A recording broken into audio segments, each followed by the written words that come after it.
Hi, Stu from the future here. Just to quickly let you know there is some audio disruption in the background on the podcast because it's half term.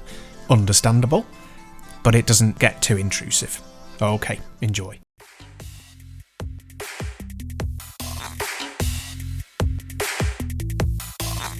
Hello and welcome to the Mental Health and Gaming Podcast. I will get it right, it's the MHG Podcast. Once again, I'm Bradley, and joining me this week, he puts the fun in fungible, and he puts the 2 in tokens, something like that.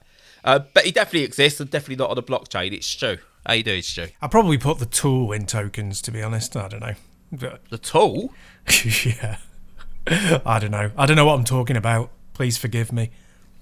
You're some kind of rubbish monkey art. Yeah. It's all very hilarious to me because I would never spend any money on it. So, yeah, it all seems a bit But daft. you could just download it. I know. Exactly. Because they own it, but they don't own it. So, whatever you want. Oh, it's such a snake oil con man's dream, isn't it, really? Have you bought your tickets and condo at Cryptoland yet?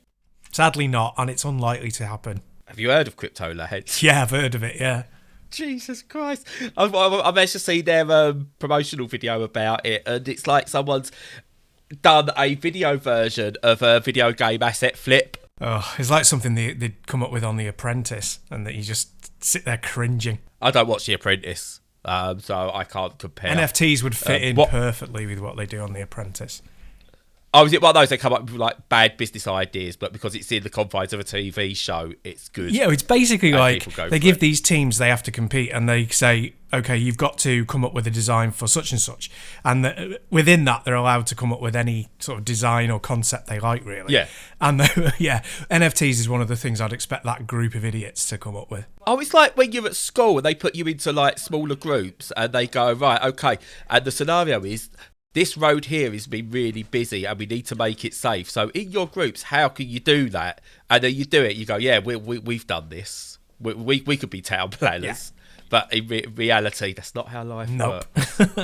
But that's exactly what. And I didn't destroy the planet either. Yeah. So, you know. yeah, totally. Talking of destroying the planet, video games. I'm not sure about that segue. Some can. NFTs certainly can. Well, Ubisoft can. Oh, let's not talk about them. If it's dodgy, Ubisoft have got their fingers in it. So, but anyway, what you been playing, Stu? Let's talk about some positive, good video game stuff. What you been playing? Yeah, absolutely. So, to start off with, as become common, I'll talk about a Mega Drive game I've been playing, which in this case is Rolling Thunder 2, which is a fairly early one from the Mega Drive stable, and kind of looks it. It's probably, not one of the largest ROMs in the world, not even in the Mega Drive space, but it looks really nice. It's got a kind of 80s anime aesthetic, as you'd expect, and it made me think, actually, a lot about, like, modern anime, and, some of it looks really good, but a lot of it I find is, like, these very infantilized characters, I mean, some of them are deliberately, like, young teenagers, which is fine as long as they're not hypersexualized. But there's a lot that are supposedly adults that also look like kids, and it seems to have become even more of a theme as the years have gone on. That a lot of anime has a very strange vibe that I'm not really there for. You know what I mean? Yeah, I'm not overly comfortable with it. It's kind of like trying to go, but they're not actually kids. Yeah, that's the impression I get on some of these things, Which fits in nicely to Cryptoland we was talking about earlier. Yeah, exactly. Yeah. But anyway, I get the aesthetic. I'm only fun that I'm getting where you're coming from with that. Yeah. So thankfully, Rolling Thunder's not part of that kind of era whatsoever, and it has a very different vibe. And yeah, you can play it as either a male spy or a female spy type thing, and you go around these levels. And yeah, she's a tad sexualized, but it was the 90s. It was. Well, it was. I think it was the 80s. Hang on, I'm going to look at my cartridge. 1990. I want to say I played this on the Mega Drive. I'm sure it was like 1991 or 2 or something like that. Yeah, you're very close. I've just looked at the cartridge. 1990 to 91, it says. So yeah, 1991. So yeah, very early 90s, and yeah, it's got a better it's hard to say, but it definitely looks like its own thing, and it doesn't look like it's trying to infantilize and sexualize people unnecessarily. Yeah. That's a very long bit of conversation about something that's probably not very important in the grand scheme of things. But it's more just to say that in terms of animation style, in terms of its influences, it looks cool because it has that kind of... The characters are very stringy and they're very kind of westernized, and that's very typical of late 80s, early 90s anime, really. And I'm there for it, I kind of like it. It doesn't look anything like human beings look, but who cares? It's cartoon. It's got that. It's almost like someone's watched Akira and then played a Vanillaware game and went, "Ooh, okay, yeah, that'll do." Kind of. Although Vanillaware, I love Vanillaware. They're one of my favourites. But they're very they're much ludicrous. We spoke about it before. Yeah. But they're very much kind of kind of cutesy, and this is much more kind of... Oh god, yeah, that's what I mean. But if I remember correctly, the guy, he's like big bulging chest. He's very top heavy and. Oh no, they're much more in that older anime thing of being very, very skinny, very stringy. Yeah. Very thin. Like Whippet-like characters, and that was a thing. I'm gonna bring up images now because I'm sure I must be misremembering. Yes, it's very. It ties in with a thing that's sort of very general in society, in that people were much thinner in the past. When oh no, you are right. Yeah, sorry, my child brain must have saw them as more muscular and stuff. But no, you are right. Yeah. Oh, I'm always right. I thought you'd have learned this by now. But oh yeah, I know. No, really not true. But that kind of whip-it thin thing in anime was only... it's still around now, because I think the Japanese generally, doing a very, very large stereotype, are thinner than Westerners. But even then, they've bulked up, this idea of being muscular and heavier, to be a hero is definitely a kind of 2000s thing, Yeah.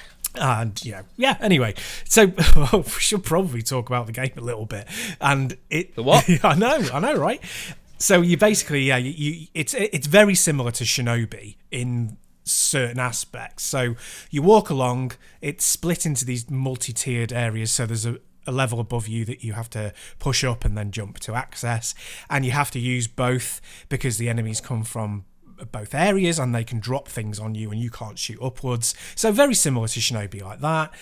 It's even kind of... It's just as difficult, but in a slightly different way. So there's no pitfalls, no drops, no instant death drops and stuff. But the number of enemies, the speed at which they spawn and then shoot, and the fact that it's all one-hit kills makes it really, really hard. So it's almost like a puzzle game in that you need good reactions, but you do also need to memorize patterns and make sure that you're not screwing it up. And the overwhelming thing with it, what can be overwhelming, is that not only do you have a limited number of bullets, so you can't just blaze away and shoot each direction as you're walking along, which was my tactic with Shinobi, but you also have a time limit. And it's not a particularly strict time limit, but it's still there. So you can't... So it immediately takes away two tactics and techniques that you might want to employ, which are either A, shoot in both directions so that you're always covering and they can't get the jump on you quite as easily, or taking it very, very slow and being very cautious. And you can't do either of those things. You're forced to play the game at its own pace, even though it's very, very difficult and it's one-hit kills. So it's tough, but the levels are really, really short and there's not very many of them, and it's designed to be that kind of short, intense experience that you'd get in the arcades. And it's not perfect because the enemies are all very similar. Their patterns are very similar. I'm up to level 4 of, I think it's 6 or 8 at the moment, and there's only been a couple of enemy types introduced. So that's its biggest failing. But it's still good, really good fun. I've really been enjoying myself with it. Yeah, there's something imminently playable about a lot of games from that era. Even if they were good or great, they were still just playable. I I mean, obviously I can't remember it properly, or I had some kind of weird personal fantasy about what people should look like back then, as we've just recently discovered. But I just maybe just like playing it, enjoying it, and then moving on. But it's the one that never stuck with me, but kind of did at the same time, that whenever it gets brought up, I go, oh yeah, that I remember that. Yeah.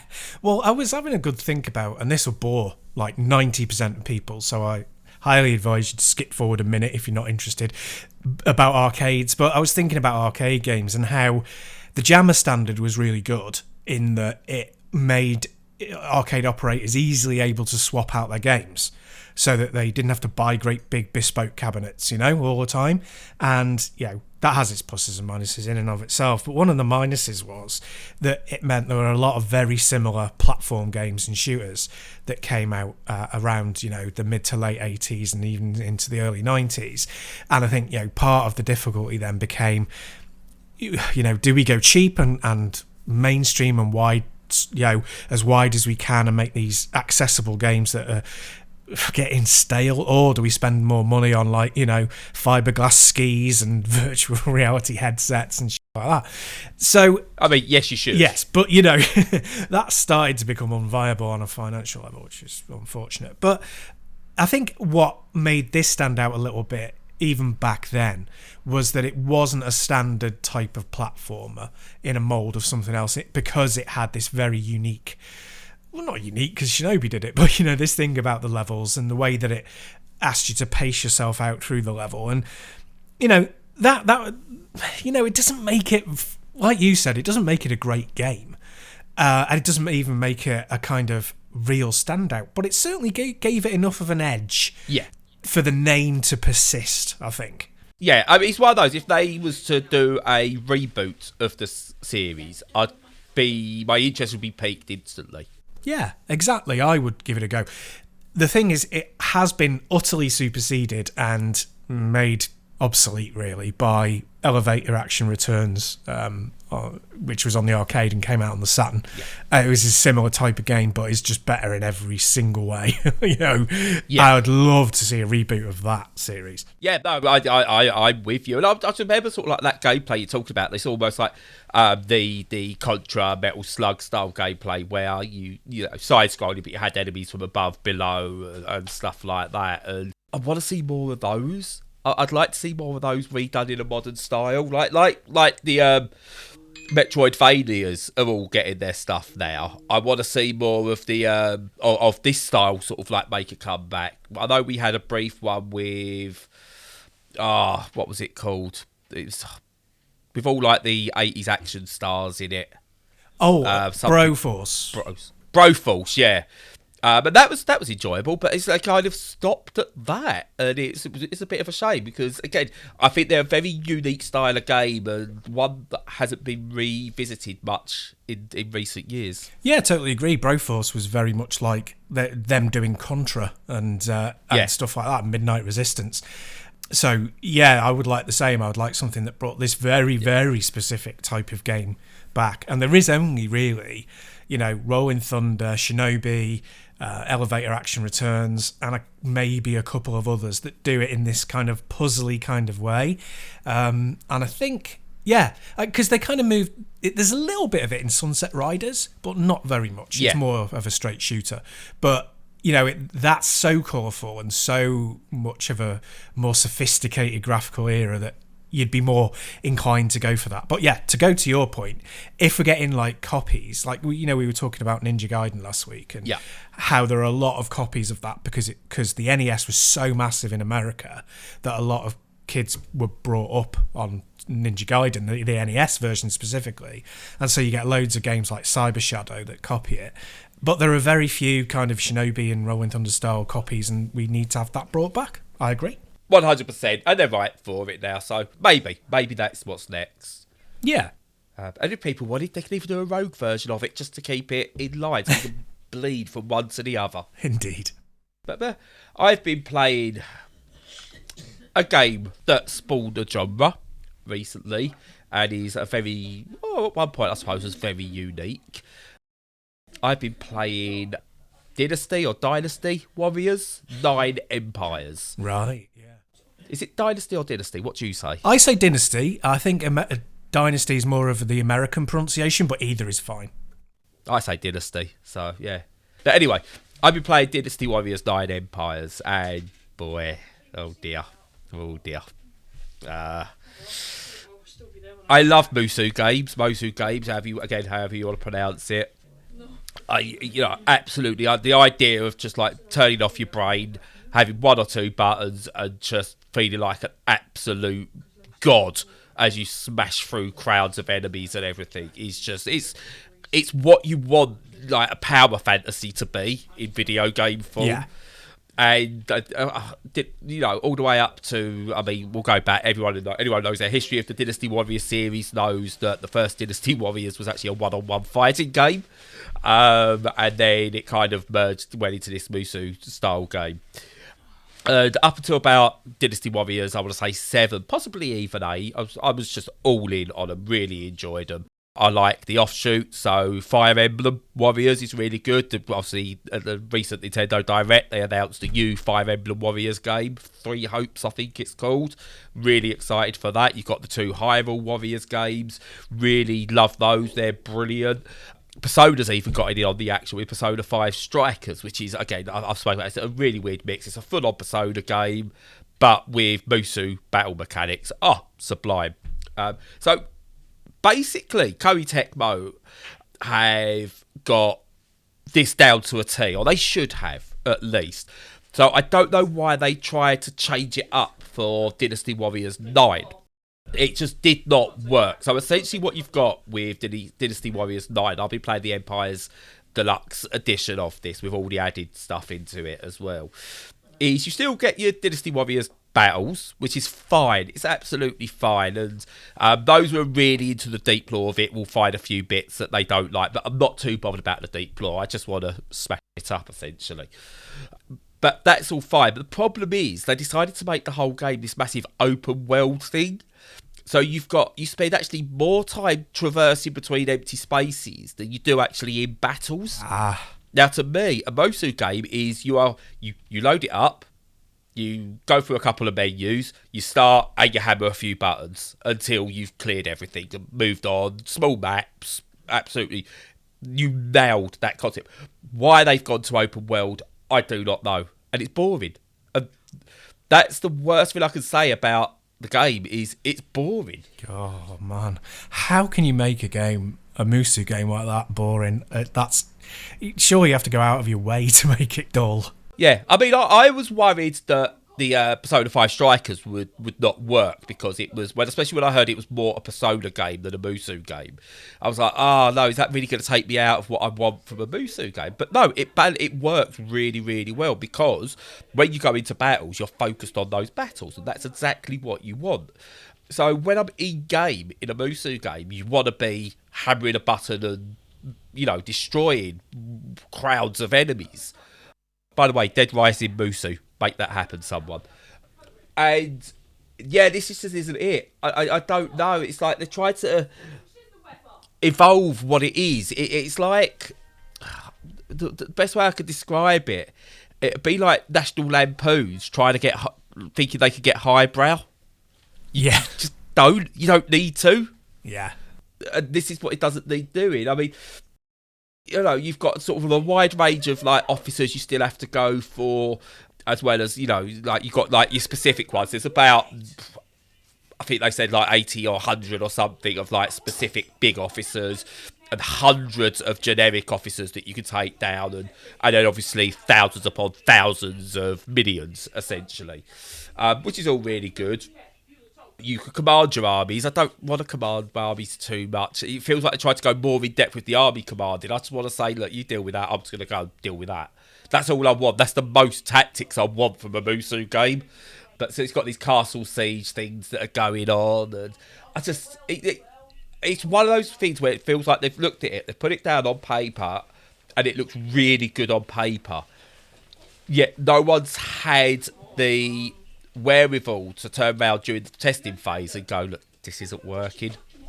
Yeah. And they decided they had to still go forward with it. And it's a shame. But I do wonder whether Dynasty Warriors now is not their main focus. whether their main focus is on licensing out to other properties, because Dynasty Warriors is not as playable now as Hyrule Warriors, as Persona 5, as Fire Emblem. I even like Dragon Quest Musou game that came out a while back as well. I'd love to see another update on that. So I do wonder if that's their plan now, is to maybe fade Dynasty Warriors away and push on to more licensing-based stuff. Yeah, maybe. Yeah. And also, I still get this impression that Japanese developers are struggling a little bit, and preface this by saying that I'm biased towards Japanese developers. I grew up with Japanese games being the best, and whether they still are or they still aren't, I still kind of gravitate towards them as my favourites. But even with that said, I do feel like they're struggling to cope and to catch up a little bit with Western development, and it sounds from what you said as though they might be trying to chase the kind of open world dream, and thought, if we can blend Musou gaming with an open world environment, then we've hit the special sauce. I don't know if that could be part of it. Possibly, but okay. So open world, and this is something I still think a lot of people struggle with. Open world doesn't always have to be big. No. Yakuza has proved that. Now, if you'd have said to me, Dynasty Warriors open world in a map the sort of size of a Yakuza map, yeah, do you know what? Sign me up. That sounds really, really good. Yeah. I could do that. Or if they'd have kept this but not had the vast open areas of nothingness and brought everything a bit closer together, again, it could have worked as a hub world. I get that. A little bit of downtime between these massive open battles and stuff. I get that. But, I mean, I think at time one, I was finding it felt like 10 minutes of nothing in a Musou game. You don't do that. Yeah, no. You just don't do it. So, I say it's boring, open world, doesn't work. The general fights are there, but even that feels a bit toned back. Lean into it. It's stupid. It's meant to be stupid. That's what I want from a Musou game. If I want highbrow and I want something that's going to make me sit there and think, then I'll play Disco Elysium. Yes. Yeah. Or something like that. Sometimes I just want to switch off and murder thousands upon thousands of people. Well, yeah, and it's a very specifically cultural thing, I think, as well. Again, here I am stereotyping once more, but it seems though, that kind of the sort of Western idea of being a solitary hero is you fight goons who you crush easily, and then you fight a boss who represents, your boss at work or your dad or whoever it is you hate, and then you beat them, talking obviously psychologically. Yes. Whereas in Japan it seems to be you fight large groups, you become like a deity, and you're able to crush huge groups of people. Yeah. Maybe because their heritage is that they've been invaded a lot, that could be part of it. You've got China and in the past Mongolia and all sorts of people who invaded. Not that the Japanese didn't in return. God, talking about this is really like walking on a tightrope. Anyway, in terms of the game itself, I think it's kind of like, you just want to step into that world where it's you crushing huge amounts of enemies with increasingly excellent moves, and why go any further than that? And I really enjoyed Hyrule Warriors nicking that concept. I thought it was really great, so why change it, Yeah, and I mean, if they wanted some downtime, and they wanted to add a bit of commentary to it, social commentary, what they could have done was after each battle, they could have had you have to sign the number of parchments that you have to send to the families of everyone you've murdered. That's a really good idea. I like that. I mean, you'll be there for about a week signing stuff, but it's I just don't know what they've done, and it is really disappointing, and it even feels a bit more low key as well, and gutted really, because it feels like it's a death of a series. Thankfully, I don't think it'll kill the genre, because I think that's going to go on. But answer me this: Dead Rising. Is it technically a Musou game? I'd say its bones are in the Musou genre. But I think it takes it so far in other directions that it's a thing of itself. would you pay good money for a full Dead Rising Musou game? Probably not, no. Ironically, even would. though Capcom's like one of my absolute favourite developers, I've never been a big Dead Rising fan. So personally, Have you not? No, not really into it. I mean, three got too gritty. 4 is just god awful. Weird tangent. How? Just no. I'm not even going to go there. But they messed up 4, and I don't know how they. It's almost felt like 4 was their point where they went, "Oh, we better think about how we're making games," and then that's what set them on the course of making sure that the Resi remakes were good. Yeah. Because Dead Rising 4, Yeah. it's like in the original Dead Rising, you had like everything was individual. So like bowling ball, you go to a sports shop, you could pick up each individual bowling ball on a shelf, and it was. Whereas you go into it on Dead Rising 4 and stuff, and like they had like magazine racks, and the magazines and stuff were like just like textures. Lazy. But anyway, yeah, Dynasty Warriors 9, boring. Again, it's not bad. I'm not going to say bad. It's not a badly made game. It's just boring. Nah. Stick with 8. Play one of the others. Yeah. So, yeah. What's up from you next? Well, I'll do a very brief one because it's just a demo so far. But it's Mega Drive again. But it's a new game. And it's called The Cursed Knight. And it's a kind of... It's good. It's a kind of hybrid shooter platformer. Very much in the graphical style of Mega Man. And it's really good. The demo is very, very good. I was playing it and I was like, I'm not sure about this. It's just, everything I've seen before. But then after a little while, I was like, I want to put that back on again and get to the next bit. And I surprised myself with that. And the reason is because the level design is really excellent. You have this ability in some sections to flip gravity so that you're on the ceiling and upside down. Yeah. And obviously that changes your jump, but you control where you flip between them, and that's not a new mechanic. That's been done loads. Yeah, that sounds like a bit out of VVVVVV. Yes, yeah. The letter V 6 times or whatever it's called, and even like Symphony of the Night and stuff like that. Yeah, but loads of other stuff too. But yeah, it uses it really well, and it designs the levels around it very well. And even the ones where you're just doing basic shooting, the level design is cool. They took away kind of fairly important power-ups in little sort of squiggly areas that you zip into and zip out of. So it's kind of a mashup of Mega Man, Forgotten Worlds, Symphony of the Night. Very early Capcom influenced. And yeah, it's very impressive so far. I completed the demo. You have to beat this gigantic robot thing that is brilliantly animated. It's really good. It uses a lot of the tricks that they found capable of the Mega Drive late on in its life. Really impressive, and so I was kind of like, yeah, this is really good stuff. So I'm kind of looking forward to the full release of that, whenever that is, hopefully this year. Yeah, no, I again, we've spoke about this many times, I think, between us about making new games based on for the old hardware, but knowing what limitations we can get rid of now and stuff like that. And it sounds really interesting. I'm gonna make a note of that and check that one out myself, I think. Yeah, it's entirely playable on emulators and stuff. And what's impressive on the actual hardware is there's no slowdown. It's fully 60 frames per second, no slowdown, really smooth scrolling, loads of parallax scrolling as well. Really big enemies, like I say, big bosses with funny sprite effects on it, pseudo 3D effects. So it pushes a lot of stuff that, you can chuck as much memory at these games as you want nowadays. That's not really a cost, but you still have to stay within the constraints of the hardware, and it does it really, really well and very slick. So yeah, one to keep an eye on. Fair enough. Yeah, no, I'll definitely check that out. So moving on.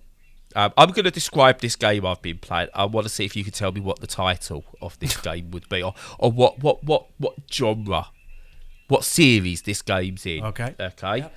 So it's an epic top-down action RPG in which you explore a beautiful, let's say island, shall we? Let's say island, as this character.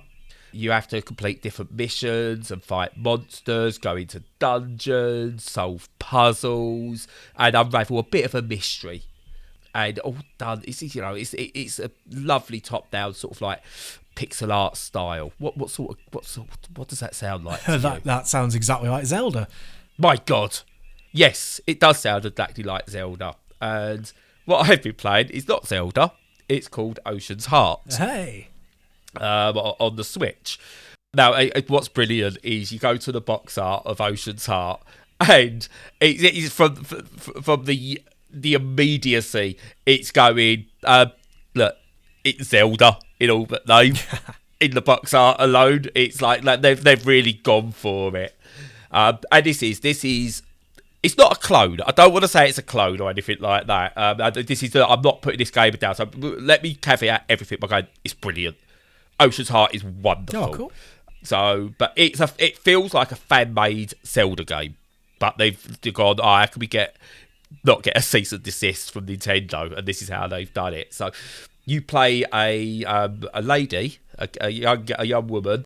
She's called, I'm going to say Tilia, I think it's pronounced, or Tiala. I can't quite remember what the spelling was, but I think either as Tilia, I was pronouncing it. She wears a blue tunicky type thing. It's like, but yeah, it's very clear. Blonde hair, the boots and everything.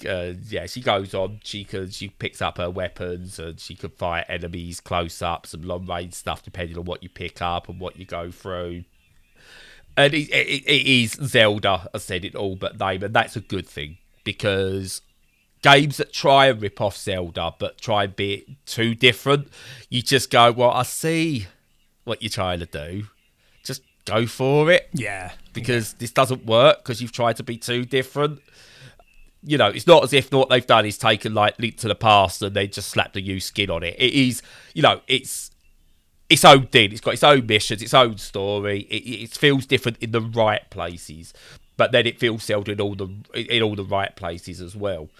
So there is like there's craft, there's light crafting in it and stuff like that, and survival, which is needed, and that adds a nice little layer to it, to where it helps differentiate. It's got good quirky humour to it, which I really enjoyed.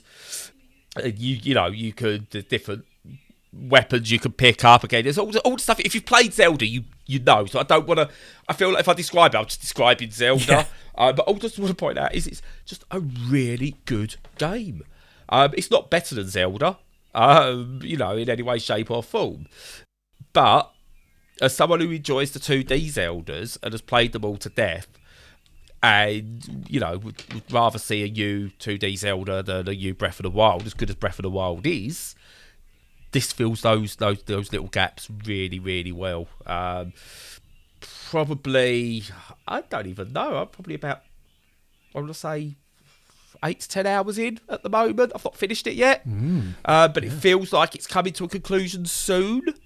So again, I think Zelda's always been good in terms of its length, and this seems to be following that as well. So it's not gone for, hey, we're Zelda, but look, it's a 100-hour epic or anything like that. It's obviously Breath of the Wild was, but the 2D ones were, again, I want to say 15 hours maybe, a 2D Zelda. Yeah, probably about that. Maybe 20. Give or take. Yeah, give or take. Again, it all depends on side missions, how stupid you are and stuff like that, I suppose. So yeah, it took me about 40 hours. Yeah.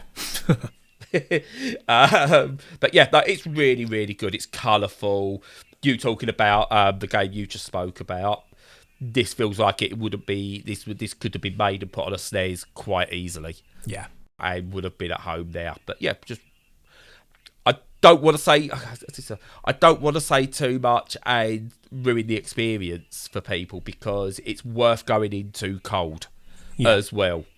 Well, it looks lovely. So it definitely got my attention, because I'm not a huge fan of the 2D Zeldas. I like them, but I'm not, totally obsessed. Yeah. But I'm willing to give this one a go, because it looks really solid. Yeah, I mean, a term that I think is often overused when they make homage games is love letters. Yeah. Because sometimes that feels like it's an excuse to rip something off. But no, this is a love letter to Zelda. This is the 50 Shades of Grey fanfic, but better, to Zelda's Twilight, but better. Oh, very good. It's the only fanfic expansion that went on to become something I could think of. But yeah, no, it is a pure love letter. It's made with someone who adores the genre, adores the series, and just wanted more of the same. So yeah, brilliant. Play it. Ocean's Heart. It's on Steam. It's on Switch. I've been playing it on Switch, but it's really, really good game. Yeah, cool. What's next from you? So, the only thing left, really, I had a quick go on Arizona Sunshine, which is a VR game. Oh, wow, yes. Yeah, it's kind of pretty much a horde shooter kind of experience, but with some very minimal kind of puzzly bits. Not puzzle, but you're just environmental. Switch this, move here, turn this on, turn this off kind of situation. Very, very kind of Resident Evil light. Even lighter than light Resident Evil, really. It's more of just Resident Evil. I'll have the lettuce. Yeah, exactly. yeah. It's like a kind of even more nullified House of the Dead kind of thing. It's it's very bright, cartoonish, silly looking. Even though it's got splashy brains, it's a funny kind of mix. It's all right. It's okay. It's one of those that, like, if you picked it up back in whenever it came out, 2016, 17 or whatever, you'd probably been, oh my God, this is fantastic. But after so many of these types of games now, where it's about, they're kind of like gun shooters, they're the equivalent of first person shooters, but in VR, which turns into more of like a light gun shooter style thing. It's okay. It's solid, but it's not great. For me, it's got a fun conceit. You're in the Arizona desert, so it is very bright and colourful, and it's got loads of silly tourist attraction-y stuff that you're moving around, and you're going into mines and stuff. So it's got unusual environments, which changes things up. But when you've played Half-Life Alyx, you don't really want to go backwards, and it's very much backwards from that. So it's okay, it's all right for a blast, but it's not even. I was talking about arcade a little while ago. Yeah, so it's Tron styled, and that throws in some stuff like it has bonuses for killing certain things at certain times, and it just brings in a few of those arcadey elements to it to just have a reason to go back to it. And Arizona Sunshine's more, it's just fairly basic. It's fine. It's okay if you can get it cheap. Get it. Have a blast on it. No problem whatsoever. You'll not waste your time. You'll enjoy it. But seek it out. I don't know. I wouldn't say bother seeking it out, to be honest. It's I've not played it, but this was when I was looking a few years back at looking at getting a VR set up at some point. This is one of the games I looked at and went, oh, this, the House of the Dead feels. It's like, oh, it's a zombie first-person light gun game. And I was like, yeah, I'll give this a go. But the one thing that still sticks with me today, and as soon as you remembered it, as soon as you mentioned it, I was like giggling to myself inside. The promotional videos for it, and I remember this, it kind of all fits in. It's all in game, works really well. But then it does a cut to the guy with the guns, and he's wearing a VR headset in game. And I was like, what? Why? That is weird. Yeah. And what also got me as well, and it's one of the things that's always bugged me with VR. This is clearly a light gun game. I mean, is it on rails, by the way? No. It's kind of little hubby bits. So you kind of go into an area with full movement or teleportation, whichever you prefer. Yeah. And then you're kind of locked into that area whilst the horde of zombies comes. It is kind of like a horde shooter, but you can move around, within a sort of 20, 30 square foot radius kind of thing. Fair enough. When I looked at it, it looked a bit like a Time Crisis, House of the Dead style, like rail shooter type thing. But it's that's for me. That's still what VR's missing: a proper Time Crisis type thing as a whole. I don't like the disembodied hands. Disembodied hands really weird me out. They still do. I can't. When I tried them on VR, when I had the PSVR set up and I played a couple of VR games on the PC, disembodied hands it's so immersion breaking to me. Yeah, I'd rather have nothing there. Right. And just a reticle. I don't know. I'm probably alone in that. I don't know, because some people do struggle with that disassociation. There are a few games that do have the arms, but the problem is, like, when you hold in the controllers, because of the haptics, it knows exactly where your hands are, so it's representing them. Yeah. But the arms, like in those games, I often find they're too skinny or they're too big, they're pointing in the wrong direction, they're further in the body than my arms are, or they're further out, and it's not representing where they are properly. And that makes it feel even more weird and more of a disconnect. So I think that's why they often just go with the disembodied hands, because that can be accurate and the arms aren't. But they do have arms in, Lone Echo, which is one of my favourite VR games of all time. Yes. And that actually does it pretty well. But you're in the body of a robot, and it's kind of like, you're kind of, it's not supposed to be you, it's supposed to be, something else. And I think that works pretty well. Yeah, no, it's that works well. I mean, the other way around it is make every character you play Rayman. Yeah. Just tell yourself that's who you are, and you'll be fine. Well, if I could mod in Rayman hands in everything that's VR, then okay, we could do that. There you are. But job done. Yeah, it's I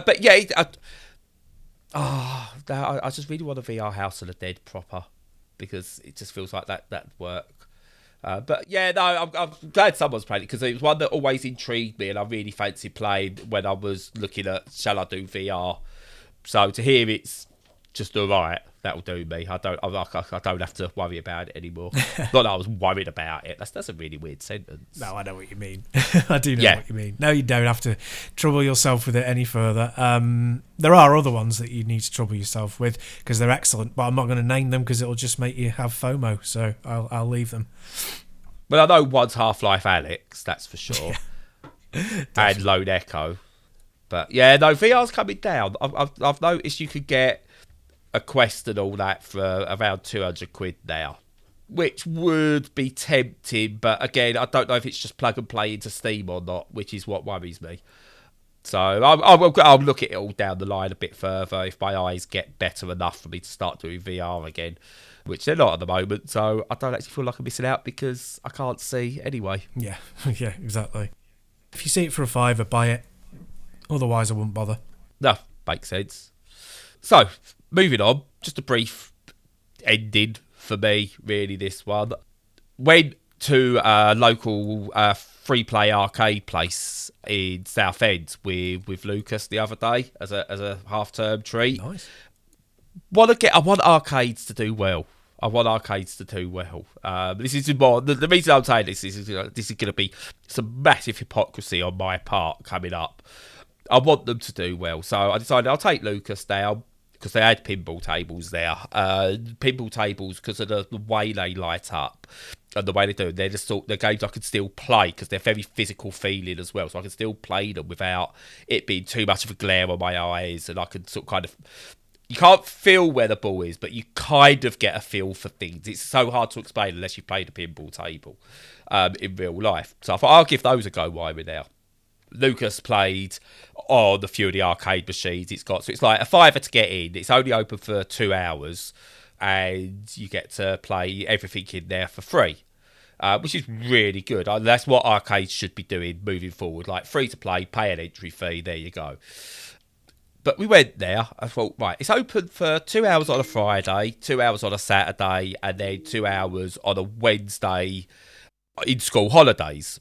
So I thought, if it's only open about at most 6 hours a week, I'm really feeling this. So I'm like, they must really look after their cabinets, because they've got all that time to get it all sorted, cleaned, maintained, and everything. I've really got to be really well looked after. Yeah. So we went, we got there a bit early, had a coffee, went to go in, and it's like queue started building up. It's a queue, so it's popular. So we went in there.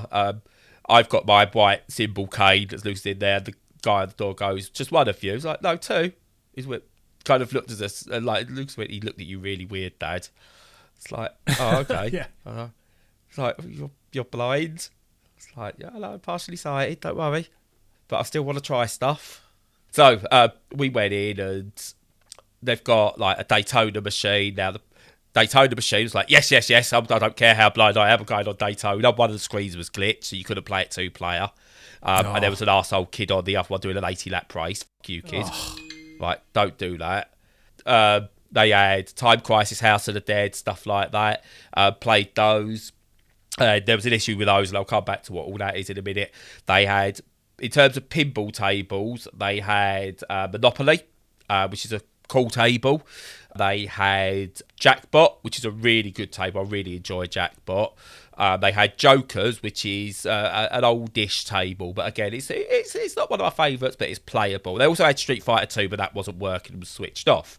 Now, when I saw Street Fighter was switched off, I was like, oh, good sign. Must be a good sign. You know, must be issues with the table, so they've not turned it on. So I get that. So I went and played Jackpot, and don't know what was up with the table, but it was like the physics were off. People who understand people know it's like you couldn't juggle the balls properly on the flippers, because what you do is you catch a ball, you hold it on the flipper, and you could double tap very, very quickly, and you could kind of juggle the ball, get it moving, flip it from one to the other, and stuff like that. Couldn't do any of that because it just wasn't reacting. So the contacts were dirty on the buttons, so it wasn't reacting quick enough, or it just hadn't been fixed properly, which is a shame because apparently it was one of their new tables they had there. And something got me, like, just physics felt like I kept like going down like one of the dead lanes, running out of draining lanes, and it was like, why does it keep going there? I don't remember that from when I've played Jackpot before. So I was playing it, and then one of the moves you do is you kind of catch a ball dead on a flipper, and it gives you time to have a little look at the play field, and depending on if a ball starts still or whether it's rolling is where it will go when you flip it. So I caught it, and I'm looking around the play field. All of a sudden, I get told my ball's dropped away. I was like, but I've got my flipper held up. And I've caught it, and it wasn't moving. I checked that. The table had a slight lean to the left. Right. So when you was on the left flipper, the ball was rolling off the flipper, even though you had the flipper angled up. I was like, okay. That's not good. And then sort of like going round and like Time Crisis, it had like the big like double gun set up, and you pressed on the paddle, the big metal paddle at the bottom to like duck in and out of cover. But usually, again, I might be wrong. You can tell me wrong, but those are always quite loose when you played them. So like, you could just tap down where you had to. So you really you didn't have to like force. Yeah, they were very responsive. Yeah. Yeah. This I had to really step into it. And when you've got to step into it, because obviously when you play Time Crisis, you want to be set up so you've got your aim in, haven't you? Like, but when you have to step in, you can't get your aim because you're having to step in to do it, to really get this thing down. Yeah. Like, oh, okay. The calibrations were off on a lot of the light guns. So House of the Dead, the calibration was off. Again, I first put it down to maybe it's me, maybe it's my vision. But I had someone else complaining about it as well. Like, there was another guy who was probably in his 40s, 50s. And he's going, oh, it wasn't like this when I played it. I think he was trying to show his kid all this stuff as well. He goes, oh, no, this is much better. It used to be like, oh, no, the calibration's off on this. It was like, I don't think he was just doing it because he wasn't as good at it. I think the calibration on the shooting games was off. They had a few other things like test strength machines, like football kicking games and stuff like that. And none of it felt well maintained, which was disappointing for a place that is open only 6 hours a week. Yeah. And this is where the hypocrisy comes in. There was too many bloody kids in there. I know I took Lucas and everything, and I want the arcade to come alive, and for the arcade to come alive you need the kids. There was too many bloody kids in there not playing games properly. Right. I think that you should have some sort of an age limit. So was the problem that they were too young and therefore they could... Yeah. I think there needs to be 8, maybe 10, something like that. Yeah, there were kids there. They were ragging at pinball tables. Like, no, don't do that. Yeah. That's not how you... No. Yeah. Don't hammer a pinball table. Movies have got a lot to answer for. There was kids like, he was like on Daytona. He's like, just like 80 laps. That's not how you do an arcade. I know it's on free play. Who said it to have 80 lap bloody races? Yeah, they should. It sounds like the whole experience isn't curated properly, because I've been to one. No. I've been to 2, pop-up ones, one in Bristol and one in Manchester, and they were very well curated. So everything was, I mean, some of the joysticks weren't perfect, but, they were original, so that's fine. Yeah. But, everything was clean, everything was level. I don't think there were any games with settings where you could just freely play them forever, you've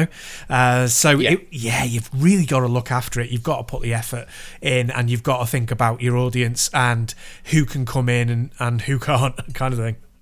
Yeah, and I want kids to go to arcades, honestly, because I would take Edith to an arcade. She loves video games, but I would make sure she's playing them properly. In terms of, like, when I say playing them properly, I don't mean, you've got to be good at Daytona, or you've got to make sure this is how you play Time Crisis properly and get the best out of it. I don't want to min-max in arcade games. No. But I would go, no, you treat it with respect. You put the gun back in the holster properly. You don't start smashing on, like, buttons on Daytona and stuff like that. You don't start trying to rag the sticks around on Street Fighter and MAME arcade cabs. You treat them with respect. That's what I mean by not using it properly, not playing it properly. And a load of MAME cabs in there as well, by the way, which was good, but it made it sound like they had maybe like a couple of MAME cabs there just to offset, so there was options for people, because you can't have loads of like original arcade cabinets in there because of the area it was. Yeah. So I was like, maybe it was mainly emulated MAME cabinets in there, which was a shame. Yeah. But it wasn't a bad, for a £5 for 2 hours. It wasn't a bad experience, but I think I built it up too much in my head. Yeah, it doesn't sound like it's been done very well. I can't remember the exact amount I paid on mine, but it was much more than that. I think it was probably more around 12 or 15 quid. Yeah. And even then, that felt like a bargain, because if I'd put it this way, if you'd put me in an arcade with a bag of money and 2 or 3 hours, I'd have spent a lot more than 12 or 15 pounds, I can tell you that. You're talking 30 or 40 quid. So it was a bargain. It really was a bargain. £5 for me, that sounds far too low. £2.50 an hour, that's, that sounds like they're going for getting the largest number of people in to scrape a small amount of money. So, it's in Southend. So down the other end of the high street, you've got the seafront with all the actual arcades in it. The modern day arcades where it's like grab machines and like ticket machines and stuff like that. So I get why it's cheap, because you're competing with those as well. And in all honesty, for the £5 you've paid, looking at it back, it is now what I think it probably would have been. I kind of want to take some of those machines home and give them love and restore them. On the plus side, though, within half hour of leaving, me and Lucas decided we're going to Daventry in August to Pinfest, because they do a weekend pinball festival type thing. Nice. So we're going to get a hotel, do a weekend in Daventry and play some pinball. But there's also a place in Croydon called Pinball Republic, which is 15 quid for 3 hours. Yeah. And it's got like 50 odd pinball tables in there. Oh, lovely. Including some it's got like latest 2021 physical tables in there. So we're going to check that out as well. When, again, if I don't want to waste it, so I'm hoping I can get a day where I've got some good improvement in my eyes before they go to crap again. Because again, that's what I've got to do. I've got to go, right, what can I do in this day where I seem to have half decent vision? Yeah, understandable. No, that sounds like a really good idea to go there. You have to report back and say how good it was, because I'm tempted to make a trip to Croydon just to play on those. Yes. You can stay with us if you want to come down for a weekend and go to Croydon. You can stay with us. Very kind, thank you. In my bed with me. Knew that was coming. I'll get the chaps out. Nice. But yeah, no, it's good. And just to finish off on that, and sort of like what it's all kind of about, I've also got you've seen the picture. I'll put it up on the website when I do the podcast up. But I've got my pinball set up at home now. Now I haven't got room or money for a proper table, even a proper virtual table. So I've got someone off the forum made me a pinball box controller, which is like it's basically it's fairly small, but it fits on my desk. It's made of wood with arcade buttons at the side and stuff like that to give me like the idea of real pinball on a virtual pinball table. Really cool. Me and Lucas are having high score competitions on it. Edith started playing it. She really loves it. I'll put I've done a little video of her playing it. She just absolutely adores it. We're all getting into pinball, which is really cool. Excellent. It's always good when the whole family get into something like that. Yeah. The only thing I can remember that I had to fight my parents to get off was Crossfire when I was a kid. Because they bought me that, and then all they wanted to do was play it because they loved it.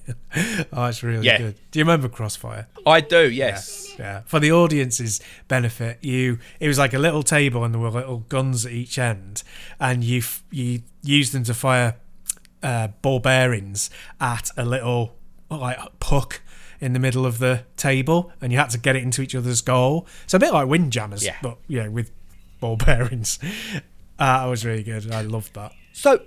Right, actually, this reminds me. One thing they did have, again, I lost badly at this because I can't see, and I've got no depth perception when I can see a little bit as well. They got a game called Speedball. It's a physical game, and it's basically physical pong. Okay, like air hockey. Sort of, in terms of, you've got one, so you've got a dome that you're in, like you stand either side of. But basically, you've got two paddles that you can slide side to side, and then you press in and they flip the paddles forward. And someone's got the same at the other end, and you get this like giant ball bearing that you're flicking and trying to do. But that sounds awesome. It's kind of like, I've never seen this before. I'll try for the actual post on the site. I'll try and get a picture of what it is. I'll see if I can Google it and find it. But it was just so good. I was like, why is this not a thing? Why have I only seen this for the first time? Yeah. But that was really fun. Oh, that's so cool. That was worth the $5 alone, honestly. That and the pinball tables. That's but yeah. Yeah, no, never come across one of those, but I really want to now because that sounds fantastic. Yeah. Yeah, I'll send you a link to what it was. I'll Google it and find it because I know exactly what it is we played, obviously, and I'll show you it. But it's just really cool. If anyone's ever heard of that, tell us on Twitter. Call me and Stu out if we for never hearing of this before. Yeah. But I'd love to own like an area we used to have like pinball, just everything. I'd love to have something like that. Yeah. But also, I think if you look at the high street now in Westcliff, there's still a closed down Blockbuster Video. Oh, God. Now, how long ago did Blockbuster Video close down? God, what, 2002? So 2003? Yeah. A couple of like stragglers probably into maybe the late, early 2000s, like say to 2006, 2007, a couple of the stragglers. Yeah. Right, so give it benefit of the doubt, right? This Blockbuster shut down, let's say 2010, over 11, 12 years ago. Why is that space still empty? Yeah, I know. And again, right, I'm looking at that going, that you could fit a mini arcade in. Yeah.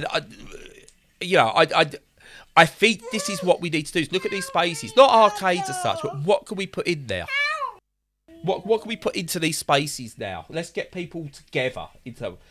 Could you have a place for like tabletop card games and board games and stuff like that? Yeah. Book clubs or whatever. Let's use these spaces for what they can be. I know, and the irony is that it would be very easy, and I bet you people have looked at doing that and then been put off by the cost, even though, like you said, that Blockbuster's been closed at least 12 years. We've had when Argos moved to this model of they've only got like either the big out of town ones or they've got in Sainsbury's, yeah, that's what I was going to say. And that happened where I live, and the one that was Argos has now been empty for it's got to be at least 5 years, but I think it's probably more like 6, maybe even 7, and it's just never been taken up. So why aren't they just charging half the rent, a quarter of the rent, just so, because there should be somebody in there, and you could turn that space into something really good. Yeah, that's okay. People will blame lack of consumerism and stuff like that for why the high street. No, the high street's died because rents are too high. It is. Yeah. You can't put a risky business somewhere because you can't afford it. Yeah. As simple as that. If you're not going to allow people to put business there, turn them into homes. But yes, the fact this Blockbuster video is still there with all the fascias and everything there. Insane. Because as we drove past, I went, what year were we in? I know, that is absolutely mental. Yeah, but that could be it. What they could do, I mean, here's a good idea for a business, right? This is why I've got a business brain. You could take that empty Blockbuster video, right? And what you do is you get all, do you know, like digital media? I do. Like your sods, your videos and stuff like that. Yeah. Right, what you do is you get that digital media, you put it on something physical, right? And then you put that physical thing on the shelf, and you allow people to come in and get that physical media, so they haven't got to download it, and then they pay you to borrow it for a little bit and then return it. It's a radical idea. I know, you could put that. If you put that where that Blockbuster video was, you know, you got the space for it. What a great idea. No, that is, I mean, you know, you could use it for any of those sorts of things. It'd be a really good idea. But yeah, capitalism. Or a space for people with mental health difficulties, homelessness, anything they could go to for chats, whatever. You know, even turn it into a bloody coffee shop. Just something. Social stuff. Yeah. You're talking, mate. That's just madness. Social. That's just crazy talk now.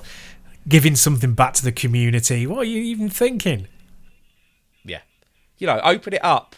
Right? Just open the doors and let homeless people squat in there. You know, roof over their head in an empty building. Yeah. Yeah. I know. Once you start talking about this stuff, it's very difficult not to get onto your socialist soapbox. And yes, yeah, I know exactly. So in which case, I will shut up now. Okay.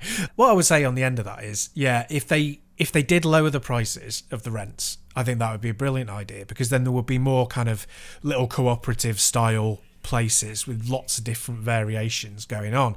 And I think if they don't want to just sell that space off for flats or whatever in city centres, then that's what they could do. Lower the rents, allow a more diverse a range of businesses in, like big cities do, you know, and neither of us live in big cities, and you know, it's the high streets are dying because of their intransigence when it comes to this. Anyway, there you go. That's what I'm leaving on. I'm gonna, you know, leave you alone, stop my socialist ranting, and let you get on with your lives. So, as usual, follow us on all the socials. Check out our content on YouTube. Join the Discord so you can have the chat with us on there. We'll try and put some more pictures up on Twitter. I'll try and remember to actually bother doing that. I'm very crap with social media, I apologise. And apart from that, enjoy your gaming.